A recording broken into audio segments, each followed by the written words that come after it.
सभी विद्यार्थियों को नमस्ते।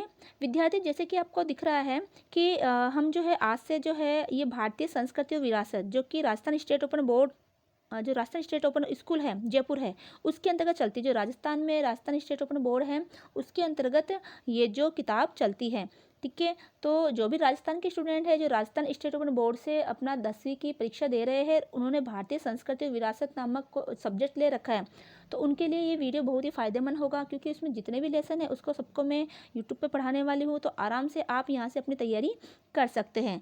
तो आज से हम इसको शुरुआत करते हैं, ठीक है। तो इसके कोड है 223 और किताब का नाम भारतीय संस्कृति और विरासत है। ये राजस्थान स्टेट ओपन बोर्ड जो है स्कूल है उससे संबंधित है। अब ये भारतीय संस्कृति और विरासत, ये इसका फर्स्ट पेज है, ठीक है।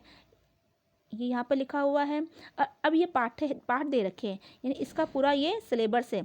तो इसमें टोटल 9 पाठ दे रखे हैं। पहला पाठ है संस्कृति विरासत की अवधारणा, दूसरा है भारतीय इतिहास, तीसरा है सामाजिक संरचना, चौथा है धर्म और दर्शन, पांचवा है भाषा और साहित्य, छठा है भारतीय शिक्षा, सातवां है भारतीय कला, आठवां है भारत में विज्ञान और प्रौद्योगिकी का विकास, नौवां है भारतीय संस्कृति का विदेशों में प्रचार। तो इस तरह से 9 चैप्टर दे रखे हैं आपके। तो प्रत्येक चैप्टर के बारे में अपन विस्तार से पढ़ेंगे लेसन के अंतर्गत, ठीक है। तो ये आपका चैप्टर दे रखे हैं। अब हम पढ़ेंगे लेसन नंबर फर्स्ट। तो लेसन नंबर फर्स्ट का हम चर्चा करेंगे। तो लेसन नंबर फर्स्ट का नाम है संस्कृति एवं विरासत की अवधारणा, यानी ये संस्कृति किसे कहेंगे और विरासत किसे कहेंगे, ठीक है। इसके बारे में इस चैप्टर में विस्तार से बता रखा है। तो पढ़ते हैं हम इस लेसन को। तो देखो, ज़्यादा से ज़्यादा वीडियो को लाइक करें, शेयर करें और चैनल को सब्सक्राइब करें, क्योंकि मैंने देखा है कि देखते तो बहुत सारे स्टूडेंट हैं, लेकिन उनमें से कुछ 20% ऐसे हैं जो उसको चैनल को सब्सक्राइब करते हैं या लाइक करते हैं, क्योंकि इससे हमें भी मोटिवेशन मिलता है। हालांकि पता तो है कि स्टूडेंट देख रहे हैं, ठीक है, उनकी जब उनका एग्जाम होता है तब जो है उनके लिए बहुत ही फायदेमंद सिद्ध होता है। तो पढ़ते ही चैप्टर को। आप सभी जानते हैं, जैसा कि आप सभी जानते हैं कि संस्कृति कहते या सुनते ही हमारे मन में खान पान, रहन सहन, वेशभूषा, परंपरा, रीति रिवाज, मान्यताएं, बोलचाल व संस्कारों का ख्याल आता है। अगर हमारे सामने कोई संस्कृति शब्द बोले तो हम क्या कहेंगे कि इसकी संस्कृति जो है इस तरह से है। तो संस्कृति के अंदर क्या आया कि खान पान, रहन सहन, वेशभूषा, परंपरा, रीति रिवाज, मान्यताएं, बोलचाल व संस्कारों का ख्याल आता है। क्या आपने कभी सोचा है कि मानव ने जीवन के विभिन्न क्षेत्रों में, चाहे वह भाषा साहित्य हो, चाहे कला व वास्तुकला हो या धर्म हो, आश्चर्यचकित कर देने वाली प्रगति की है? क्या आप सभी ये सोचकर हैरान हुए हैं कि ये कैसे संभव हुआ है? निश्चित रूप से इसीलिए क्योंकि हर बार हमें नई शुरुआत करनी पड़ी थी, वो इसलिए संभव हुआ क्योंकि हर बार हमें नई शुरुआत नहीं करनी पड़ी, बल्कि पूरे पीढ़ी के द्वारा किए गए काम को उपयोग में लाने तथा उस पर आगे और निर्माण करने में हम सक्षम होते रहे। देखो, जो भी हमारी जो रहन सहन है, खान पान है, वो हमारे संस्कारों के अंतर्गत आता है, हमारी संस्कृति के अंतर्गत आता है। साथ में मानव ने, जब से मानव जीवन आरंभ हुआ, उन्होंने अपने विभिन्न क्षेत्रों में, चाहे वो भाषा का क्षेत्र हो, कला का क्षेत्र हो, वास्तुकला का क्षेत्र हो, धर्म है, उसमें उन्होंने आश्चर्यजनक प्रगति की है, ठीक है। तो उन्होंने प्रगति तो उसमें की, लेकिन अब ये कैसे संभव हुआ, ठीक है, और किस तरह से हुआ, ये भी हमारे लिए एक हैरान करने वाला जो विषय है, ठीक है। निश्चित रूप से इसलिए क्योंकि उन्होंने हर बार नई शुरुआत की। नई शुरुआत नहीं की होगी। मान लो जो पूर्वज उन्होंने उनके लिए जो विकास किया होगा उसी में उन्होंने कुछ नया संशोधन किया होगा। मान लो हमारे पूर्वजों ने पत्राचार शुरू किया, ठीक है, अपने संदेश पहुंचाने के लिए पत्र लिखना शुरू किया, ठीक है। तो पत्र एक स्थान से दूसरे स्थान डाक द्वारा भेजते थे, ठीक है। उसके बाद मोबाइल का आविष्कार हुआ। हाँ, कि संदेश देने का तरीका तो शुरू हो ही गया था, लेकिन उन्होंने शॉर्टकट अपनाया, ठीक है, कि कोई ऐसा तरीका हम अपनाएं जिससे तुरंत पत्राचार का व्यवहार कम हो और हम तुरंत ही सूचना का बता सके, तुरंत ही हम सामने वाले से सूचना ले सके। तो फिर मोबाइल का आविष्कार हुआ। अब मोबाइल का फिर एक कीपैड वाला आविष्कार हुआ। उसके बाद आप देखें कि स्मार्टफोन है, एंड्रॉयड फ़ोन है, अच्छी अच्छी क्वालिटी के फ़ोन, मोबाइल फ़ोन आ गए हैं, ठीक है। तो उन्होंने क्या किया, जो पुराना था उसी में उन्होंने संशोधन करके एक नया निर्माण किया, कुछ उसमें अपने विचारों को, अपनी बुद्धि के बल पर उसने एक नई चीज़ बनाते गए। तो आप ये चीज़ जो है, ये निर्माण है, ये सृजनात्मकता आप हर क्षेत्र में देख सकते हो। जीवन के सभी पहलू तथा भाषा, साहित्य, कला, वास्तुकला का मतलब होता है जो ये भवन है, मंदिर है, किले हैं, इनके बनाने के जो तरीके होते हैं, ये नए नए इसमें निर्माण करते गए। चित्रकला, संगीत, रीति रिवाज, परंपराएं व नियम हमें हमारे पूर्वजों की विरासत में मिले। तो पूर्वजों से कैसे मिले हमें विरासत में? ये जो भी हमारी परंपरा है वो हमें हमारे माता पिता, हमारे दादा दादी, हमारे जो पूर्वज है उससे हमें विरासत के रूप में मिलते हैं। विरासत के रूप में यानी कि हमें एक संपत्ति के रूप में, विरासत संपत्ति के रूप में वो हमें मिलता है, यानी पैतृक संपत्ति हम इसको बोल सकते हैं। फिर आप अपने योगदान से इसमें कुछ और जोड़कर आने वाली पीढ़ी के लिए उसको समृद्ध करते हैं। जैसे कि हम क्या करते हैं, फिर हम अपने योगदान से, ठीक है, उसमें कुछ और नया जोड़ते हैं और फिर आने वाली पीढ़ी जो हमसे बाद में जो पीढ़ी आएगी उनके लिए हम उसको समृद्ध करते हैं। मान लो एक जो अपने पिताजी है, पिताजी के पिताजी ने एक कच्चा घर बनाया था अपने रहने के लिए, ताकि वो भी रह पाए, वो अपने बच्चे को भी वहाँ उसमें अच्छे से सुरक्षित रख सके। ठीक है, उन्होंने कच्चा घर बनाया, मिट्टी का घर बनाया। अब उनके बेटे हैं वो ज़्यादा सक्षम हो गए, उनमें और अच्छे से समझ आई तो उन्होंने उसको पक्का घर में परिवर्तित कर दिया। ठीक है, अब उनके बेटे आए, यानी कि पिता का बच्चा है, उसने और भी सक्षम हुआ। ठीक है, उसमें और बुद्धि का विकास हुआ, तो उसी के अंदर उन्होंने ऊपर भी छत वाला मकान बना दिया। ठीक है, डबल मंजिल मकान बना दिया। तो ये सारे क्या किए, दिया तो मिला तो दादाजी से था। ठीक है, लेकिन उसको परिवर्तन नए रूप में संशोधित करते हुए, नया निर्माण करते हुए, और वो अपने आगे वाली पीढ़ी के लिए उन्हें समृद्ध करते गए।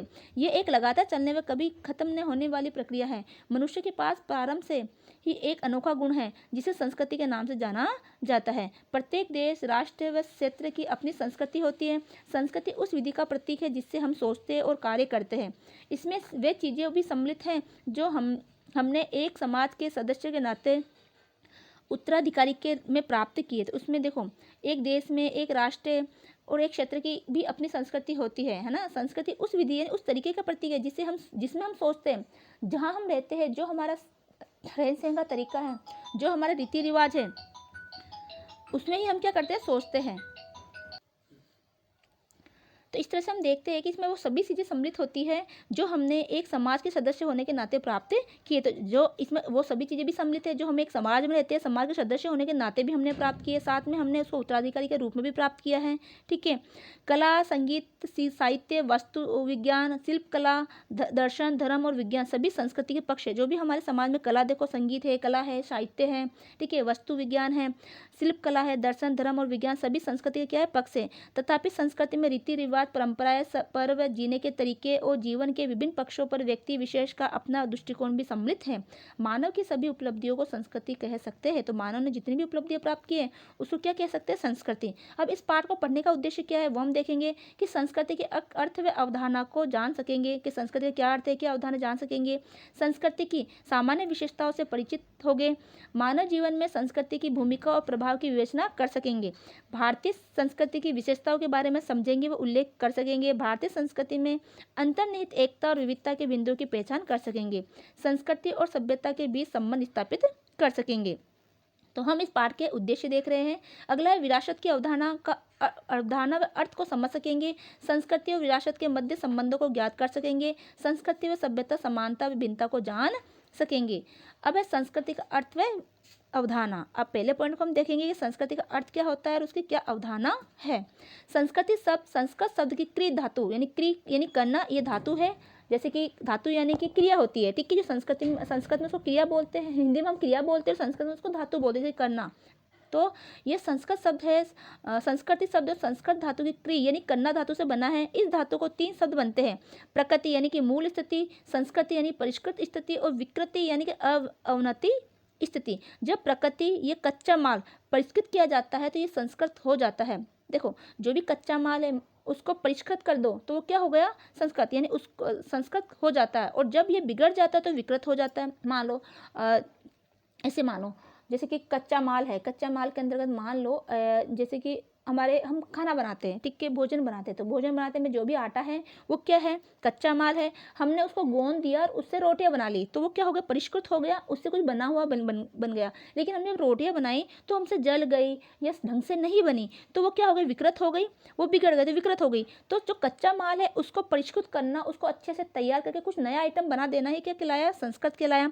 अंग्रेजी शब्द कल्चर लैटिन भाषा के कल्ट या कल्ट से लिया गया है। तो कल्चर कहाँ से लिया गया है, अंग्रेजी शब्द संस्कृति को इंग्लिश में क्या बोलते हैं, कल्चर बोलते हैं। और कल्चर जो है लैटिन भाषा की कल्ट या कल्ट से लिया गया है, जिसका अर्थ है जोतना, विकसित करना या परिष्कृत करना। परिष्कृत यानी शुद्ध करना, अर्थात किसी वस्तु को यहाँ तक संस्कारित और परिष्कृत करना ही इसका अंतिम उत्पाद हमारी प्रशंसा और सम्मान प्राप्त कर सकते हैं। तो किसी भी वस्तु है उसको हमने संस्कारित कर दिया, परिष्कृत कर दिया, उसके बाद उसका अंतिम उत्पाद जो हमें प्राप्त होता है, ठीक है, उसी से हम क्या कर सकते हैं, हमारी प्रशंसा और सम्मान प्राप्त कर सकते हैं। मान लो हमने खाना बनाया, रोटी बनाई, ठीक है, उसको हमने अंतिम उत्पाद के रूप में हमें रोटियां, जो सिकी हुई रोटियां मिली, अगर वो अच्छी बनी है तो हमें उससे प्रशंसा भी मिलेगी और हमारा सम्मान भी प्राप्त होगा। तो इस तरह से हम एक उदाहरण से इसको समझ सकते हैं।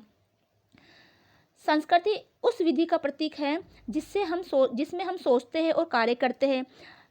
इसमें वे चीज़ें भी सम्मिलित है जो हमने एक समाज के सदस्य होने के नाते उत्तराधिकारी में प्राप्त किया है। एक सामाजिक वर्ग के सदस्य के रूप में मानव की सभी उपलब्धियां संस्कृति कही जा सकती है। देखो, हम समाज के सदस्य हैं, हमने जहाँ जन्म लिया है, हमारे माता पिता की संस्कृति, हमारे परिवार की एक संस्कृति है, उस संस्कृति में बच्चे नए जो है अपने संस्कारों को सीखता है, तो एक उत्तराधिकारी के रूप में भी उसको मिला हुआ है। ठीक है, तो ये संस्कृति के अंतर्गत आ गया। कला, संगीत, साहित्य, वास्तु विज्ञान, शिल्पकला, दर्शन, धर्म और विज्ञान सभी संस्कृति के पक्ष है। जैसे हम एक धर्म का उदाहरण लें, ठीक है, जैसे कि एक बच्चे ने एक परिवार में जन्म लिया, उस परिवार का जो भी धार्मिक सिद्धांत होगा, जो धर्म होगा, वही कौन अपनाएगा? वो बच्चा अपनाएगा, और वैसे रीति रिवाज को अपनाएगा। पूजा पाठ का तरीका है, या नमाज पढ़ने का तरीका है, या गुरुद्वारे में जाने का तरीका है, वो सारा उसके माता पिता को, अपने परिवार को देखकर, अपनी संस्कृति को देखकर वो करेगा।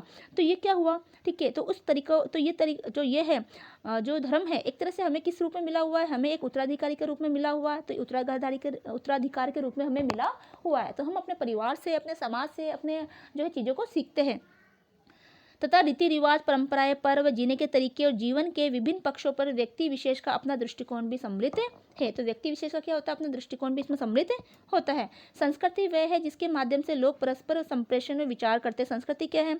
वह है जिसके माध्यम से व्यक्ति क्या करता है? परस्पर संप्रेषण और विचार करता है, यानी उस संस्कृति में रहता है, तो उसी के माध्यम से अपनी बातों को सामने वाले को रखता है। संप्रेषण करना यानी अभिव्यक्ति करना, अपनी बातचीत, अपने विचारों को रखना, और जीवन के विषय में अपनी अभिवर्ती यानी रुचियों और ज्ञान को विकसित करता है।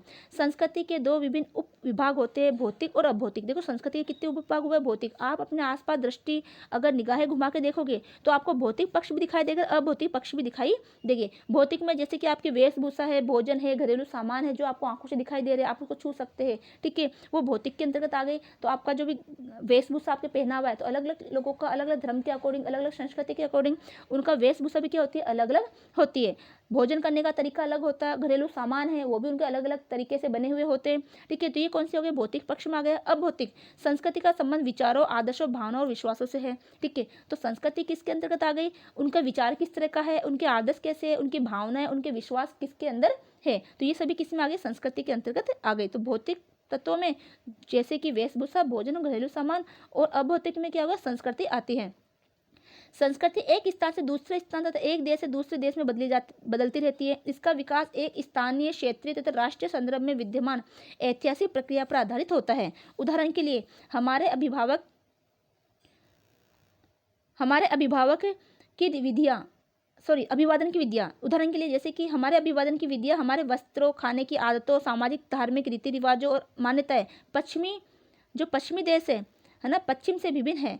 ठीक है, तो संस्कृति भी क्या हो गई? अलग अलग स्थानों में बदलती रहती है, अलग अलग देश में, एक से दूसरे देश में हमारी संस्कृति, रीति रिवाज बदलते रहते हैं। जैसे कि एक उदाहरण से यह बता रखा है कि जो हमारे अभिवादन यानी हमारा जो नमस्कार करने का, सामने वाले को अभिवादन करने का तरीका है, हमारे वस्त्र है, हमारी आदतें, हमारे खान पान है, हमारे धार्मिक रीति रिवाज है, हमारी मान्यता है, वो हमारे पश्चिम के देशों से भिन्न है। दूसरे शब्दों में, किसी भी देश के लोग अपनी विशिष्ट संस्कृति के द्वारा पहचाने जाते हैं, कि उनकी विशिष्ट संस्कृति होती है, उनके पहनावे से, उनके खान पान से, उनसे रहन सहन के तरीके से, उनके धार्मिक विश्वास से हम पहचान लाते हैं कि ये किस संस्कृति का व्यक्ति है, किस धर्म का व्यक्ति है, किस देश का व्यक्ति है। संक्षेप में, संस्कृति किसी समाज में गहराई तक व्याप्त गुणों के समग्र रूप का नाम है। शाब्दिक अर्थ हुआ उत्तम या सुधरी हुई स्थिति।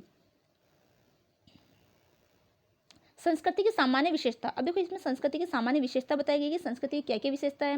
प्रिय विद्यार्थियों, अब हम संस्कृति की कुछ सामान्य विशेषताओं का विवेचन करेंगे जो संपूर्ण संसार की विभिन्न संस्कृतियों में समान है। देखो, संसार में कहीं के भी व्यक्ति हो, लेकिन जो उनकी अलग अलग संस्कृति होती है, उन संस्कृतियों में कुछ समानताएं भी होती है, जो कि संपूर्ण विश्व में क्या है? समान है। पहला क्या है कि संस्कृति सीखी व प्राप्त की जाती है। संस्कृति क्या होती है? सीखी जाती है, प्राप्त की जाती है। जैसे कि मान लो, जिस बच्चे ने जिस घर में जन्म लिया है ना, उसका आसपास का माहौल जैसा है, उसका परिवार का जो रहन सहन का तरीका जैसा है, वो वैसा ही तो सीखेगा। ठीक है, तो ये ऐसा तो नहीं है कि जन्म लेने के बाद में उसने तुरंत या अपने गर्भावस्था में वो सब चीज़ सीखी हो। अगर एक बच्चा भारतीय परिवेश में जन्म लिया और उसको आप अमेरिका ले जाकर छोड़ दो, तो वो वहाँ की संस्कृति सीख जाएगा। तो ये क्या है? संस्कृति सीखी और प्राप्त की जाती है। संस्कृति के कुछ निश्चित व्यवहार है जो जन्म से ही अनुवांशिकता से प्राप्त होते हैं। व्यक्ति कुछ गुण अपने माता पिता से प्राप्त करता है, वह कुछ संस्कार पारिवारिक सदस्यों, समूह और समाज से सीखता है जिसमें वे रहते हैं। यह स्पष्ट है कि मानव की संस्कृति शारीरिक और सामाजिक वातावरण से प्राप्त होती या प्रभावित होती है।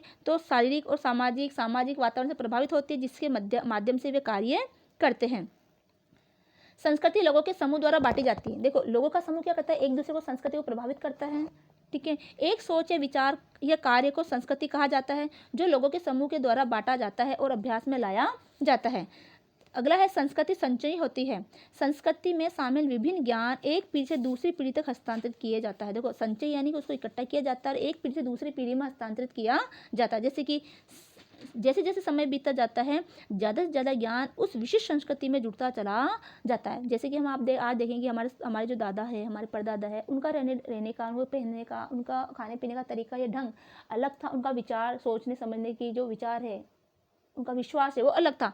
लेकिन आज के संदर्भ में हम देखें तो कई बदलाव आ चुके हैं। ठीक है, पीढ़ियों में कई बदलाव आ जाते हैं। तो ये सभी किसकी वजह से हुआ? संस्कृति संचय है और उसमें कुछ नया से नया जुड़ता उसमें जाता है। संस्कृति परिवर्तनशील होता है, ये भी सही है कि संस्कृति परिवर्तनशील है। ज्ञान, विचार और परंपराएं नई संस्कृति के साथ अद्यतन होकर जुड़ते जाते हैं। तो जो भी नए ज्ञान है, नई परंपराएं हैं, वो क्या है, वो अद्यतन होकर नए जुड़ते जाते हैं। यानी अद्यतन यानी कि उसमें अपडेट होना। अद्यतन होने का मतलब तो अपडेट होना। हम कई बार हमारे मोबाइल को अपडेट करते हैं, कुछ नया होता है, मान लो कोई ऐप है, उसमें कुछ नया आ गया तो फिर वो अपडेट मांगने लग जाता है। ठीक है, तो उसी को हिंदी रूपांतर अद्यतन कहते हैं। तो संस्कृति में भी अपडेट होता रहता है, अपडेट होती रहती है, संस्कृति में कुछ नया से नया जुड़ता रहता है। समय के बीतने के साथ ही किसी विशिष्ट संस्कृति में सांस्कृतिक परिवर्तन संभव होते जाते हैं। संस्कृति गतिशील होती है, कोई भी संस्कृति स्थिर दशा में ये स्थायी नहीं होती। समय के साथ संस्कृति निरंतर बदलती रहती है और उसमें नए विचार व कौशल जुड़ते चले जाते हैं और पुराने तरीकों में बदलाव होता जाता है। ये संस्कृति की एक विशेषता है जो संस्कृति की संचयी प्रवृत्ति से उत्पन्न होती है। अगला, संस्कृति हमें अनेक प्रकार के स्वीकृत व्यवहारों के तरीके प्रदान करती है। यह बताती है कि कैसे एक कार्य को संपादित किया जाना चाहिए, कैसे एक व्यक्ति को समुचित व्यवहार करना चाहिए। संस्कृति वैचारिक होती है। संस्कृति क्या होती है? वैचारिक। एक व्यक्ति से उन विचारों का पालन करने की आशा की जाती है जिससे समाज स्वीकृति दे, तभी वह आदर्श प्रस्तुत करने में सक्षम होती है। भारतीय संस्कृति की विशेषता या मूलभूत लक्षण। अब भारतीय संस्कृति की कुछ विशेषताएं हैं। अभी हमने संस्कृति की जो विशेषता पढ़ी, ये विशेषता है वो क्या है, पूरी दुनिया में जितनी भी संस्कृति है उसमें एक समान रूप से एक विशेषताएं होती है। अब हम पढ़ेंगे भारत की जो संस्कृति है उसकी क्या विशेषता है। भारतीय संस्कृति सार्वभौमिक आदर्शों से प्रेरित रही है। सत्य की खोज, मानव कल्याण की भावना, सौंदर्य की अभिव्यक्ति जिसमें सत्य शिवम सुंदरम इसका मुख्य उद्देश्य रहा है। इसका अतीत मानव इतिहास का एक गौरवपूर्ण अध्ययन है। प्राचीन काल से ही भारतीय संस्कृति का प्रकाश संसार के अनेक देशों में फैला हुआ है। इस महान भारतीय संस्कृति की विशेषताएं निम्नलिखित है। तो हमारी भारतीय संस्कृति किसको मानते? सत्य शिवम सुंदर, यानी कि सत्य की खोज करना, मानव का कल्याण की भावना, सौंदर्य की अभिव्यक्ति। तो भारतीय संस्कृति कुछ विशेषता है जैसे कि प्राचीनता। तो हमारी संस्कृति बहुत प्राचीन है, तो प्राचीनता भी इसी क्या है, विशेषता है।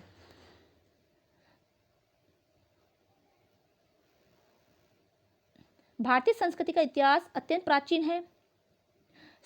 सरस्वती सैंधव सभ्यता की खोज व उत्खनन से हजारों वर्ष पुरानी भारतीय संस्कृति व सभ्यता आज हमारे समक्ष है। इस सभ्यता व संस्कृति का प्राचीन विश्व की मिस्र प्राचीनता कैसे बता सकते हैं कि प्राचीन विश्व की मिस्र मेसोपोटामिया की सभ्यता से संपर्क था। तो ये जो हमारी भारतीय संस्कृति है, जो सभ्यता है, उसका प्राचीन विश्व की मिस्र, जो मिस्र की सभ्यता है, मेसोपोटामिया की सभ्यता है, उनसे भी इसका क्या है, संपर्क था। तो सभ्यताएं थी, यानी कि भारतीय जो सभ्यता है, यहाँ का जो रहने का ढंग है, यहाँ के खान पान का तरीका है, यहाँ के रीति रिवाज है, यहाँ का पहनावा, यहाँ की विचारधारा, यहाँ की धार्मिक विश्वास है। तो ऐसा ही जो मिस्र है, जो मेसोपोटामिया है, उनकी सभ्यताओं में था, उन सभ्यताओं के साथ भी हमारी भारतीय संस्कृति का संबंध रहा है।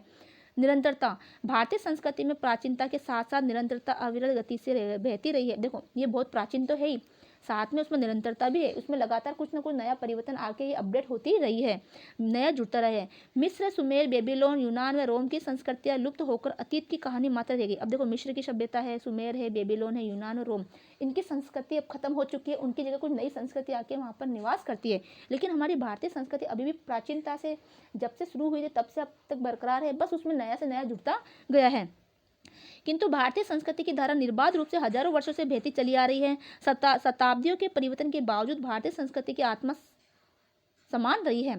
सैंधव सभ्यता से प्राप्त देवी देवताओं की मूर्ति आज भी भारतीयों के लिए पूजनीय है। विदेशी आक्रमण व पराभव के बावजूद भारतीय संस्कृति ने अपना मूल स्वरूप स्थायी बनाए रखा। देखो, सैंधव सभ्यता जो कि आज से हमारे आज से अगर हम देखें तो 4700 साल पुरानी थी। ठीक है, उस समय के जो देवी देवताएं थे, 4700 साल पुरानी सिंधु सभ्यता है आज से अगर हम देखें, ठीक है। तो उस समय जो देवी देवता जैसे शिव की पूजा उस समय की जाती थी, माता शक्ति की पूजा उस समय की जाती थी, ठीक है।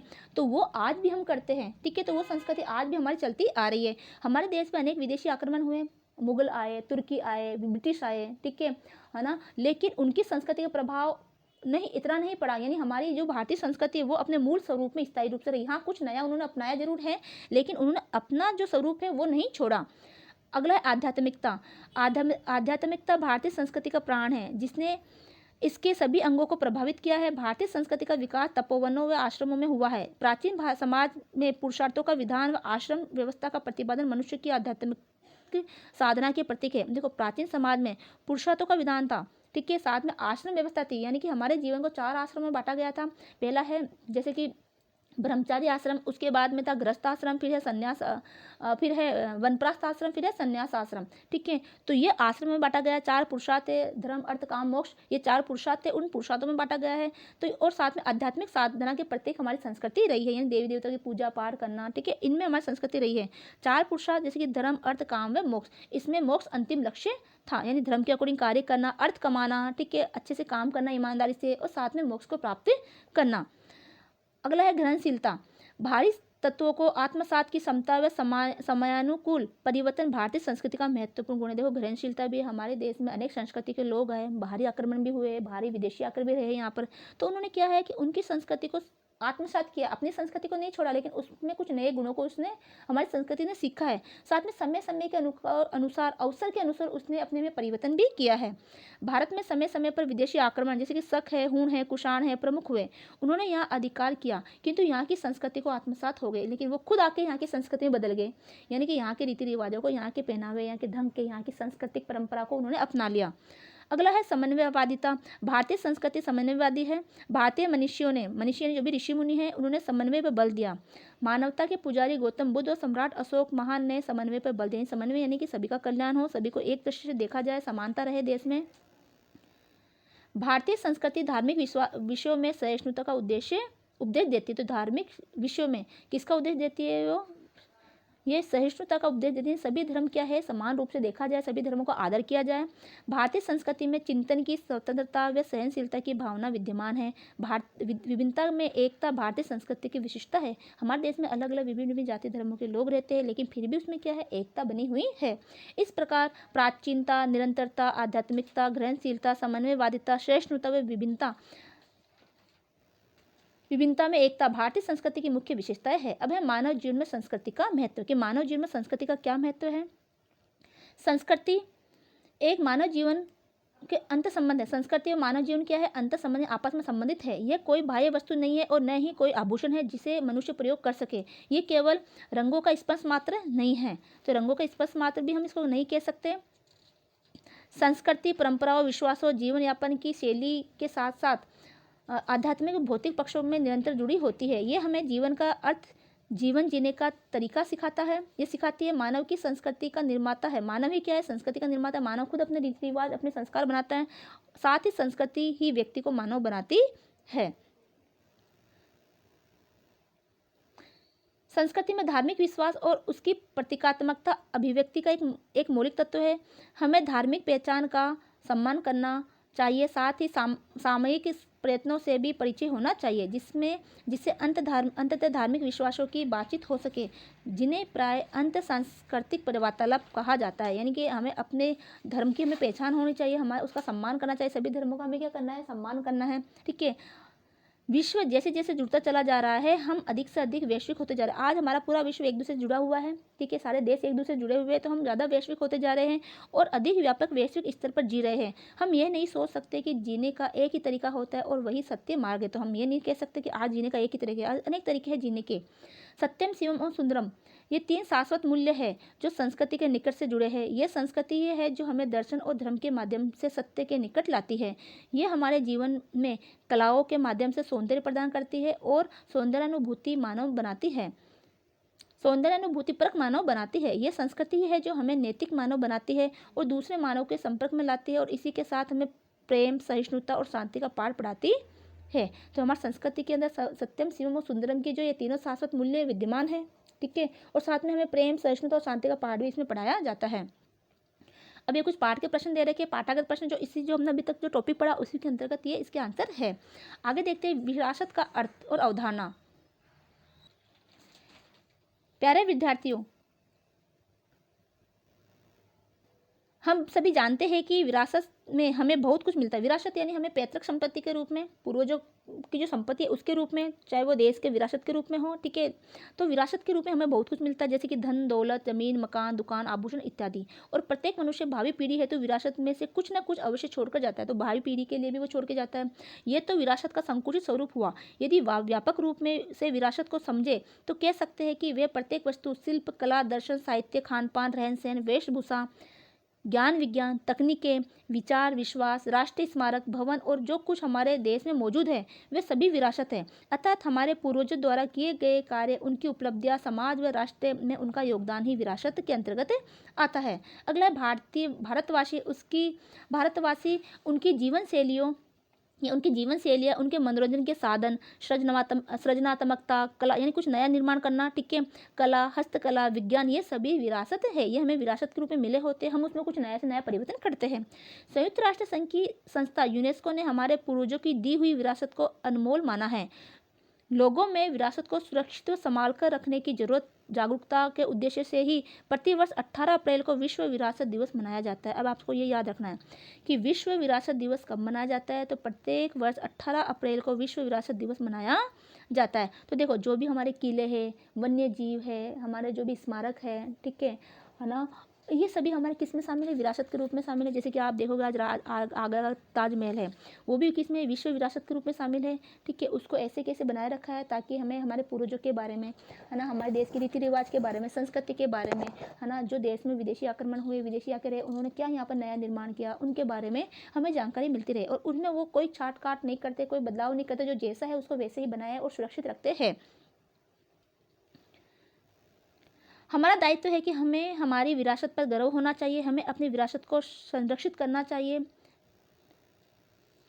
ऐसे ऐतिहासिक स्थलों, भवनों को नुकसान नहीं पहुंचाना चाहिए। जो भी हमारे ऐतिहासिक स्थल है, किले हैं, भवन है ना, उनको हमें नुकसान नहीं पहुंचाना है। विश्व विरासत स्थलों की सूची आगे के पृष्ठ पर अंकित है। कुछ स्थलों के चित्र भी निम्नलिखित है। तो हमें आगे इसकी लिस्ट दे रखी है कौन सी विश्व विरासत के अंतर्गत आता है।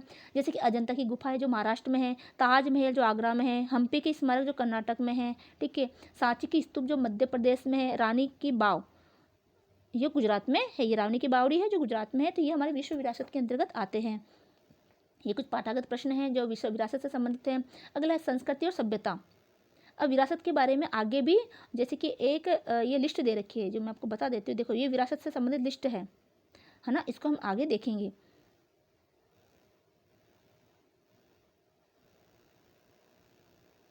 संस्कृति और सभ्यता। प्यारे विद्यार्थियों, संस्कृति और विरासत के बारे में आप पढ़ चुके हैं। अब संस्कृति और सभ्यता के बारे में अध्ययन करेंगे। संस्कृति और सभ्यता दोनों शब्द पर्याय के रूप में प्रयोग किए जाते हैं। पर्याय यानी कि उनको दोनों को ही एक मान लिया जाता है, फिर भी दोनों का अर्थ अलग अलग है। सभ्यता का अर्थ है जीवन के बेहतर तरीके और कभी कभी अपनी आवश्यकता को पूरा करने के लिए अपनी समक्ष प्रकृति को भी झुका देना। देखो, सभ्यता क्या है, जीने का तरीका। हम घर में जिस तरह से जीते हैं, जिन सुविधाओं, जिन संसाधनों का प्रयोग करते हैं, वो हमारे जीने का तरीका है। और उसके लिए हम क्या करते हैं, हमारी प्रकृति को भी नुकसान पहुंचा देते हैं, उसको भी हम झुका देते हैं, ठीक है। इसके अंतर्गत समाज की राजनीतिक रूप से सुपरिभाषित वर्गों में संगठित करना भी सम्मिलित है, जो भोजन, वस्त्र, संप्रेषण आदि के विषय में जीवन स्तर को सुधारने का प्रयत्न करता है। तो जीवन स्तर को सुधारना है, भोजन है, वस्त्र है, संप्रेषण आदि के तरीके, वो सारी किस में आते हैं, सभ्यता के अंतर्गत आते हैं। मानव अपनी बुद्धि का प्रयोग कर विचार व कर्म के क्षेत्र में जो सृजन करता है उसी को संस्कृति कहते हैं। फिर मानव क्या करता है, अपनी बुद्धि का प्रयोग करके, विचार और कर्म करके, कार्य करके कुछ नया सृजन करता है, नया निर्माण करता है, उसी को संस्कृति कहते हैं। और अपनी भौतिक आवश्यकताओं की पूर्ति के लिए मनुष्य प्रकृति के संसाधनों का जिस ढंग से प्रयोग करता है उससे उसकी सभ्यता का निर्माण होता है। संस्कृति का संबंध देखो, मनुष्य क्या करता है, जो भी उसकी भौतिक वस्तुएं है, अपनी आवश्यकताओं को पूरा करने के लिए जो भी भौतिक वस्तुएं है ना, उसकी प्रकृति में जो भी संसाधन उपलब्ध है उसको क्या करता है, वो प्रयोग करता है और वो एक सभ्यता का निर्माण करता है। जैसे मान लो, पहले जो व्यक्ति हैं वो लोहे का इतना उपयोग नहीं कर पाते थे, इतना जानते ही नहीं थे, मिट्टी के बर्तनों में खाना पकाते थे। लेकिन आज क्या हुआ, जैसे ही पता चला कि लोहे की खानें होती है, खदानें होती है, लोह खनिज प्राप्त होता है, तो उनको जब मनुष्य ने अपने बुद्धि बल के बल से, अपने बुद्धि अपने विचार से, ठीक है, उनको खोदा, उन खदानों को खोदा, लोहे को निकाला बाहर, उसमें परिशोधन किया, संशोधन किया, उससे नए नए बर्तन का निर्माण किया। तो आज हमारी तो क्या कहलाया, वो सभ्यता के अंतर्गत आ गया। यानी सभ्यता में क्या होगा, विकास होता जा रहा है। संस्कृति का संबंध आंतरिक अनुभूति से है। संस्कृति किससे जुड़ी हुई है, हमारी आंतरिक अनुभूति से जुड़ी हुई है, जिसमें मन और हृदय की पवित्रता निहित है। इसमें कला, विज्ञान, संगीत, नृत्य, दर्शन, साहित्य, सर्जन और मानव जीवन की उच्चतम उपलब्धियां सम्मिलित है। तो देखो, सभ्यता तो हमारे जीवन जीने के ढंग से संबंधित है, और संस्कृति हमारे आंतरिक, जो जीवन का आंतरिक मूल्य है, हमारे जीवन के मूल्य, उससे संबंधित है। सभ्यता के विकास के लिए जो मानव है अपनी प्रकृति को भी नुकसान पहुंचा सकता है। अब उसने लोहे के निर्माण के लिए खदानों को खोदा, है ना, इतना खनन कर लिया कि आज वो पूरा जो है पहाड़ वगैरह नष्ट होते जा रहे हैं, तो वो प्रकृति का नुकसान पहुंचा रहा है। तो अपने विकास के लिए, अपनी सभ्यता के अंदर विकास के लिए वो प्रकृति को भी नुकसान पहुंचा सकता है, पेड़ पौधों को काट सकता है, ठीक है, नए नए मकान बनाने के लिए, फर्नीचर के निर्माण के लिए, है ना। लेकिन संस्कृति किससे जुड़ी हुई है, वो हमारी हृदय की पवित्रता में निहित होती है। इसमें कला, विज्ञान, संगीत, नृत्य, दर्शन, साहित्य, सर्जन और मानव जीवन की उच्चतम उपलब्धियां सम्मिलित है, जिन्हें सांस्कृतिक गतिविधियां कहा जाता है। जब हम संस्कृति के विषय में विचार करते हैं तो हमें यह समझना चाहिए कि यह सभ्यता से अलग है। जैसा कि हमने देखा, संस्कृति मानव के अंतर्मन का उच्चतम स्तर। आपको ध्यान रखना है कि संस्कृति मानव के मन का उच्चतम स्तर है।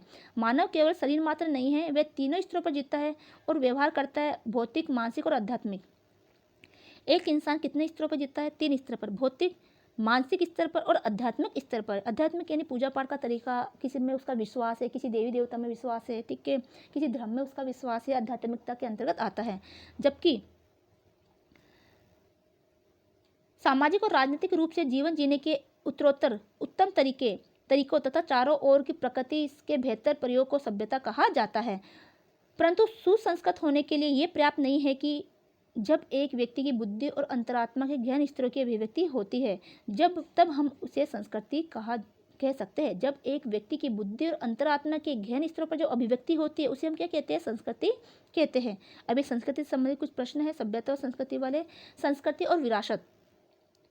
सांस्कृतिक विकास एक ऐतिहासिक प्रक्रिया है। हमारे पूर्वजों ने बहुत सी बातें अपने पुरखों से सीखी है। समय के साथ उन्होंने अपने अनुभवों से उसमें और वृद्धि की है। जो अनावश्यक था उसको उन्होंने छोड़ दिया।